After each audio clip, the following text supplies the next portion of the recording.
13 साल बाद ज़्याओ यान फाइनली जाकर जिसने कभी डाओची क्यू के 3 स्टार से शुरू करा था, अब वो बनने वाला है एक डाओ शैंग। यस, वो लेवल जिसके आगे कोई लेवल है नहीं डाओ क्यू कॉन्टिनेंट में, बस स्टार्स है जिसको कि वो आराम से पास करता जाएगा, जो कि पूरी बैटल ऑफ द हेवेंस की सेकंड लास्ट लेवल होने वाली है। लेकिन यहाँ पर हॉल ऑफ सोल वालों ने हमला कर दिया था फॉलिंग स्टार पैवेलियन के ऊपर, और इस बार दो बैन शैंग लेवल के बंदे आए थे, इसलिए मास्टर वाला तो कुछ भी नहीं कर पाएंगे। और तो और इतना कुछ आसान नहीं होने वाला है, क्योंकि भले ही ज़्याओ डाओ शैंग बन जाए, लेकिन हॉल ऑफ सोल का एक डाओ शैंग 2 स्टार का बंदा आता है जो कि ज़्याओ के चित्र उड़ाने की दम रखता है, तो ज़्याओ डाओ शैंग बन के भी कुछ नहीं कर सकता है उसका। लेकिन फिर यहाँ पर ये लोग कैसे बचने वाले हैं, जल्दी से देखते हैं हम लोग एक एक चीज को पूरी डिटेल में। तो गो क्लैन रेड जो कि सबसे ज्यादा स्ट्रॉन्गेस्ट माना जा रहा था, अभी 6 बचे हुए एशियन क्लैन्स में, जो कि वो अपने सपने में ही सोच सकते हैं, क्योंकि उनको नहीं पता है कि हुन क्लैन कितना ज्यादा पावरफुल हो चुका है। वहीं जो हुन क्लैन है उसको सबसे ज्यादा ओल्डेस्ट और मिस्टीरियस माना जाता है। हालांकि जो हुन क्लैन है उसने अपनी कभी पावर नहीं दिखाई, वो कभी भी आज तक हिस्ट्री में हारे नहीं है, जिसकी वजह से गो क्लैन तक उनसे डरा हुआ था। और जो लिंक क्लैन रहता है वो एकदम से यहाँ से गायब हो गया था। तो बेसिकली अभी हम लोग जान रहे हैं एंशिएंट क्लैन्स के बारे में कि 8 के 8 एंशिएंट क्लैन्स में हो क्या रहा है। जाहिर सी बात है ज़्याओ डाओ शैंग बनने वाला है। अब एंशिएंट क्लैन्स भी कोई बड़ी मिस्ट्री नहीं रह गया है। सब लोग को ये चीज लग रही थी कि जो गो क्लैन है या फिर जो हुन क्लैन है, क्योंकि वो सबसे ज्यादा पावरफुल है, उन्होंने लिंक क्लैन को सीक्रेटली डिस्ट्रॉय कर दिया है। बाकी क्लैन्स के पास कोई भी प्रूफ नहीं था, लेकिन उनको थोड़ा सा डर तो लग ही रहा था, इसलिए वो अपने आप को उनसे दूर कर रहे थे। टाइम के साथ साथ जो इशू रहता है वो खत्म हो जाता है और जिंदगी सेंटर प्लेस में फिर से वापस आ जाती है। अभी यहाँ पर डिस्टर्बेंस इसलिए आई थी क्योंकि यहाँ पर लिंक क्लैन नाम का एक एंशिएंट क्लैन था जो उसका सफाया हो गया था, कुछ ऐसा था वो पता नहीं चल रहा था। 2 साल हो चुके थे जब से ज़्याओ यान गया था डाओ शैंग की ट्रेनिंग करने के लिए। उसका जो स्टोन चैम्बर रहता है माउंटेन्स में, उसके ऊपर मॉस जम गई थी और अभी तक कोई भी मूवमेंट्स नहीं दिखाई दे रहे थे। नॉर्मली हाफ सैंड लेवल तक ब्रेक थ्रू करने के लिए बहुत बड़ा कोई नेचुरल फिनोमेना होना चाहिए, लेकिन जो आसमान था उनको काम रहता है, जिससे कि फॉलिंग स्टार पैवेलियन के मेंबर्स को डर लग रहा था कि हो क्या रहा है। लेकिन फिर भी ये लोग ट्रस्ट करते हैं ज़्याओ के ऊपर कंप्लीटली।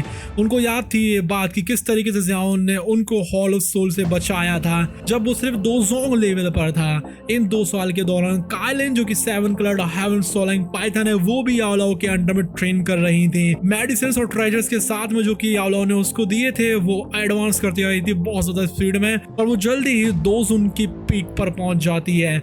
उसका जो नेचुरल टैलेंट रहता है एक मैजिकल बीस्ट होने के नाते, वो ज़्याओ से भी ज्यादा फास्ट स्पीड में उसको कल्टीवेट करने दे रहा था। एक दिन काइलिन एक बुरी खबर लाती है याओ के पास में, एक खून के कलर का रेड कार्ड जो रहता है वो प्रोफाउंड रिवर अलायंस से आया था, जो कि यहाँ पर जंग करने वाले उनके साथ में। मैसेज में लिखा हुआ था कि वो लोग फॉरेन स्टार पैवेलियन के ऊपर आधे महीने से भी कम में अटैक करने वाले हैं और वो हर चीज लगा देंगे लड़ने में। ज़्याओ यहाँ पे गुस्सा हो जाते हैं, लेकिन उनको थोड़ा सा डर लग रहा था।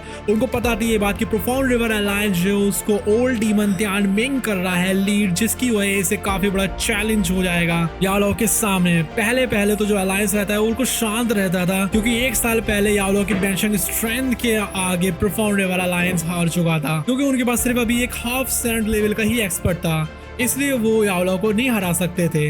लेकिन अब उनकी बोल्डनेस बढ़ चुकी है, ऐसा लग रहा है उनके पास कोई ना कोई प्लान है। याओ ऑर्डर करते हैं सारे एल्डर्स को तैयार हो जाओ, कुछ बहुत बड़ा होने वाला है, क्योंकि यहाँ पर हाफ सैंड लेवल के बंदों की बारिश होने वाली है और 2 जोन लेवल के बंदे तो कीड़ों की तरह गिरने वाले हैं। वही 2 जोन जो कि कभी जियामा एम्पायर जैसी जगह पर दिखाई नहीं दिया करते थे। काइलिन ऑलरेडी स्टेप्स लेना शुरू कर देती है, वो प्रूव कर रही थी कि वो काफी स्ट्रॉन्ग हो चुकी है और एक रिस्पेक्टेड एल्डर है फॉरेन स्टार पैवेलियन की। हालांकि उसको डर लग रहा था कहीं ज़्याओ को कुछ हो ना जाए। याओ उसको कहते हैं कोई टेंशन वाली बात नहीं है। जिस टाइम वो यहाँ से चले जाते हैं, जो मॉस से ढका हुआ स्टोन डोर होता है उसमें क्रैक्स आने लगते हैं, जिससे पता लग रहा था कि ज़्याओ यान डाओ सैंड बनने वाला है। लेकिन यहाँ पर प्रोफाउंड रिवर अलायंस के लोग तो ऑलरेडी आ चुके हैं। फॉरेन स्टार पैवेलियन और प्रोटेक्शन बढ़ा दी जाती है, सारे लोग सारी जगहों से देखने में लगे हुए थे, क्योंकि ये जो बंदे थे फॉरेन स्टार पैवेलियन और प्रोफाउंड रिवर अलायंस के दुश्मन है सालों से।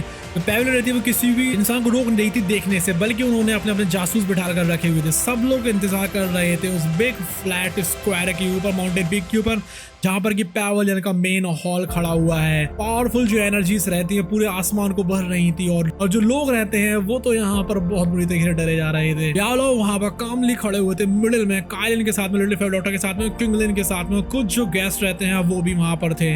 वो सब ट्राई करते हैं इन्फॉर्मेशन लेने की कि यहाँ पर जो अलायंस थे वो उनके ऊपर अटैक क्यों कर रहा है, क्या हो गया है उनके, जो वो एक हाफ सेकंड के साथ उनके ऊपर हमला कर रहे हैं। लेकिन फिर भी केयरफुल थे कि यहाँ पर कुछ ना कुछ तो सीक्रेट प्लान जरूर होगा उनका। जिस टाइम अटैकर्स आते हैं एक बड़ा सा स्पेशल क्रैक ओपन होता है और एक टेरिफाइंग ऑरा उनके स्टार रियल में आ जाता है। फिर एक बहुत जोरों की ठंडी हंसी की आवाज आती है। काफी सारे जो फाइटर्स रहते हैं वो आगे की तरफ आते हैं और एक ग्रुप बना लेते हैं स्क्वायर के ऊपर।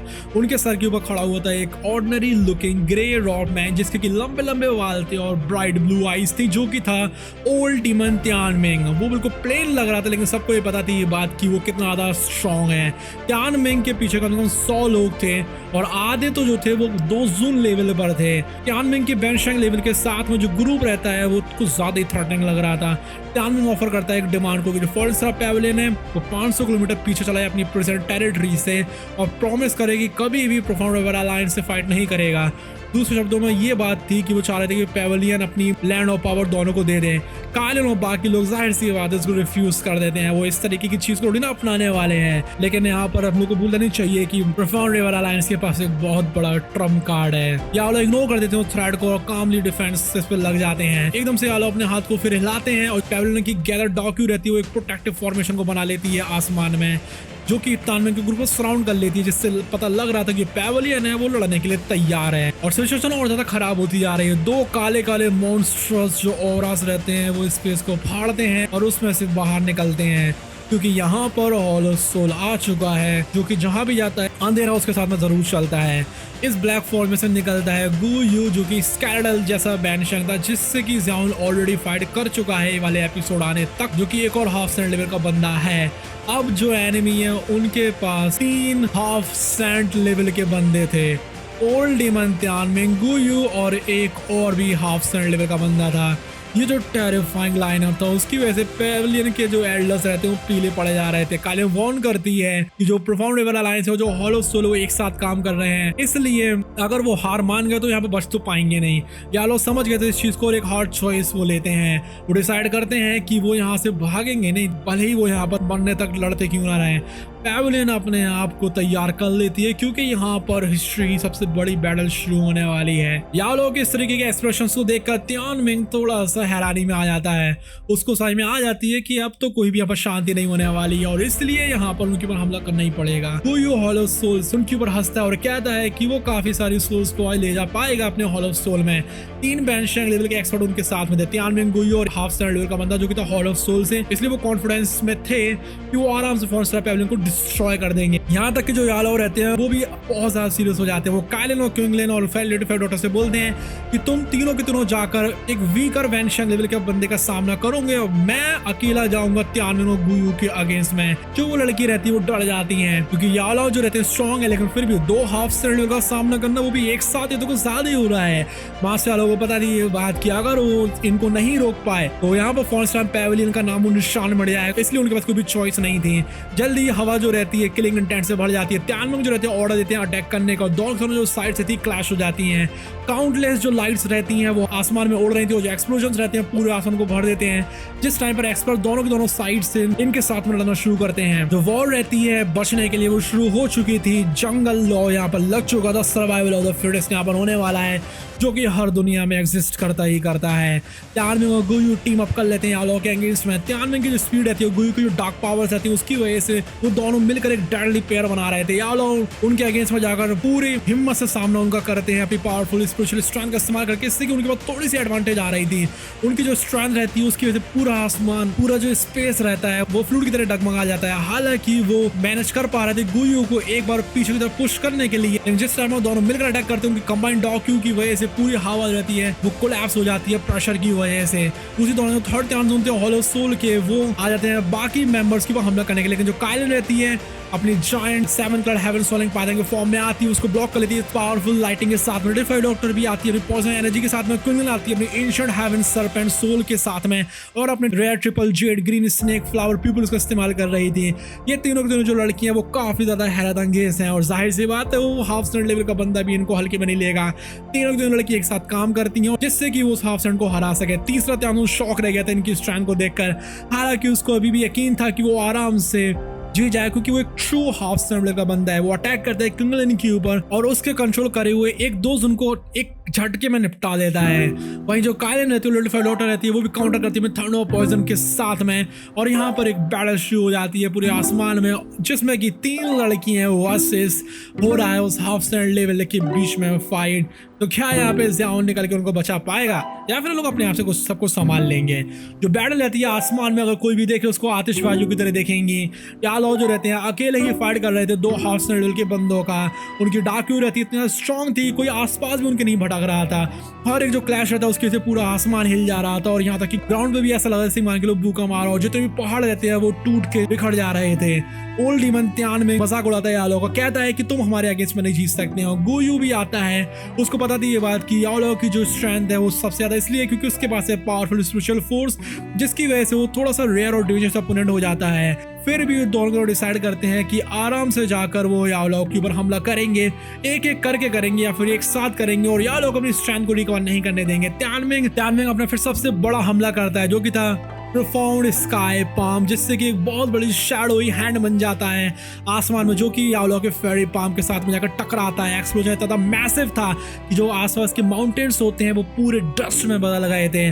दोनों बहुत ज्यादा इंजर्ड हो जाते हैं लेकिन जो यालो रहते वो थोड़ा सा ज्यादा स्ट्रगल कर रहे थे। अब जिससे पहले वो रिकवर हो पाते गुयू उनके ऊपर फिर से हमला करता है जिससे कि यालो अपने मुंह से खून फेंकना शुरू कर देते हैं। उसी दौरान दूसरे पार्ट में बैटलफील्ड के कायलिन इस्तेमाल कर रही थी अपने 7 कलर हेवन सोलिंग पाइथन को फाइट करने में लगी हुई थी त्यानजुन के साथ में। वो बहुत बुरी तरीके से चोटें खा रही थी और यहाँ पर काफी बुरी तरीके से इंजर्ड हो गई थी। वहीं जो लिटिफाइड डॉटर रहती है थोड़ा सा हेल्प करने की कोशिश करती है डेडली पॉइजन अटैक के साथ में। थर्ड त्यानजुन उसको आर्म से ब्लॉक कर लेता है और उसको भी इंजर कर देता है, लेकिन कुछ भी गुना उसका जो पॉइजन रहता है फिर भी उसके हाथ थोड़ा सा मेल्ट कर देता है जिससे कि त्यानजुन को अपने हाथ का वो हिस्सा काटना पड़ता है जहां पर कि पॉइजन आ गया था। अब जिस टाइम पर उसके फिर से अटैक करने की कोशिश करता है क्योंकि आगे की तरफ आती है प्रोटेक्ट करने के लिए उन दोनों को, लेकिन वो भी आराम से ओवरपावर्ड हो गई थी। जल्दी ही सारे जो यालो के एलाइज थे कायलिन, क्विंगलेन और लिटिफाइड डॉटर सब यहाँ पे इंजर्ड हो चुके थे और हारने ही वाले थे। और जो यालो खुद रहते हैं वो भी एग्जॉस्ट हो गए थे और कमजोर होना शुरू हो जाते हैं। अब यालो का दिमाग थोड़ा सा बढ़ गया था इसलिए ओल्ड डीमन त्यानमेंग अटैक कर देता है यालो के पीछे से और यालो जाकर घलते हैं ग्राउंड के ऊपर। वो पूरा फॉरेस्ट पैविलियन था वो अब जाकर फाइनली खत्म होने वाला है। यालो को गिरते देखकर ओल्ड डीमन त्यानमेंग को तो बहुत हंसी आ रही थी। वो डिक्लेयर करता है कि फॉरेस्ट पैविलियन अब खत्म होने वाला है। सबकी आखिरी उम्मीद जो थी वो भी अब खत्म हो रही थी क्योंकि यालो ही उनकी आखिरी उम्मीद थी। यालो जो रहते हैं वो ठीक से खड़े भी नहीं हो पा रहे थे, उनकी जो आंखें रहती हैं पूरे पागलपन से भर जाती हैं। अब जिस टाइम पर त्यानमेंग को प्रिपेयर करते हैं यालो को मारने के लिए जो पूरी दुनिया रहती है वो हिलना शुरू हो जाती है जैसे कि मान के चलो उसमें कोई भूकंप आ गया हो। उसके बाद माउंटेन्स के अंदर से एक मैसिव एक्सप्लोजन होता है जो कि पूरे आग से आसमान को भर देता है। जो आसमान पहले लग रहा था कि उसमें आतिशबाजी हो रही है अब लग रहा था जैसे कि मान के लो आसमान से आग की बारिश हो रही हो और एक आवाज आती है जो कि कहती है कोई भी मेरे पैविलियन से नहीं मरेगा। जो ऑरा रहता है वो कुछ ज्यादा ही स्ट्रॉन्ग था क्योंकि ये हो रहा था एक डाउ सैंड का। सब लोग इस चीज को सुनकर डर गए थे। इस टाइम पर त्यानमेंग और गुयू इस चीज को कसके चिल्लाते हैं और कहते हैं डाउ शैंग ये कहां से आ गया है। तो यस गाइस ज़ियाओन बन चुका है डाउ शैंग। अब इससे आगे क्या होगा वो देखेंगे हम लोग बाद में। By the way guys tales of herding gods और मॉर्टल टू इमॉर्टलिटी की भी वीडियोस इस चैनल के ऊपर आने वाली हैं। साथ ही साथ में रेनेगेड इमॉर्टल और सोल्ड स्टार की तो आ ही रही है, इसलिए आप लोग कर लिए सब्सक्राइब। अभी के लिए बाय बाय।